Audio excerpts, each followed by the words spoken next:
আপনি যাই বলেন আর তাই বলেন, এই ব্যাপারটি দেখে ব্যাপক ভালো লেগেছে বাঙালি ক্রিকেট সমর্থকদের। পাকিস্তানি ব্যাটারদের ব্যাটিং দেখে হাসছিলেন স্বয়ং মুস্তাক আহমেদ নিজেও। প্রথমে ব্যাটিং করতে নেমে ইনিংসের প্রথম ওভারেই তাসকিন আহমেদ চমক দেখালেন, ফিরিয়ে দিলেন সাহেবজাদা ফারহানকে। তাতে 4 রানের মধ্যেই পাকিস্তান হারায় প্রথম উইকেট।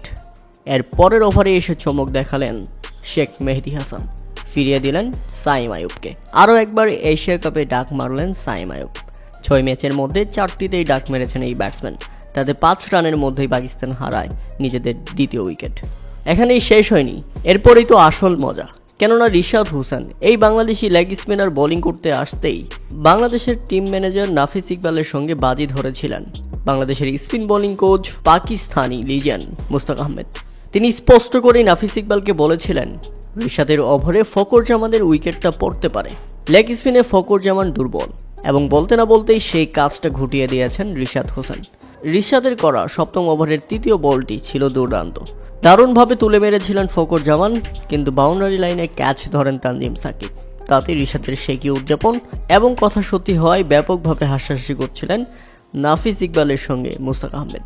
তিনি যে বলেছিলেন সেটা সত্যি হয়েছে, আর এটা নিয়ে ব্যাপক এনজয় করেছে ধারাভাষ্য কক্ষ থেকেও।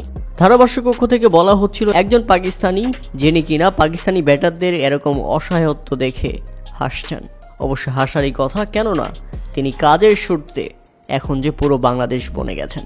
এখানেই থেমে থাকেননি রিশাদ হোসেন, এরপর তুলে নিয়েছেন নিজের দ্বিতীয় ওভার করতে এসে আরও একটি উইকেট, ফিরিয়ে দিয়েছেন হুসাইন তালাতকে। তাতে বাংলাদেশ তুলে নেয় 4 উইকেট, আর 33 রানের মধ্যেই পাকিস্তান হারিয়ে ফেলে তাদের 4র্থ উইকেট।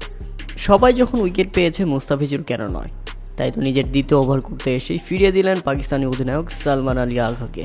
শুরুতে আউট দেয়নি আম্পায়ার, তবে বাংলাদেশ রিভিউ নিয়ে সাকসেস হয়েছে। আর এতে মুস্তাফিজুরের সেই হাসি যেটা দেখে সত্যি প্রাণ জড়িয়ে গেছে।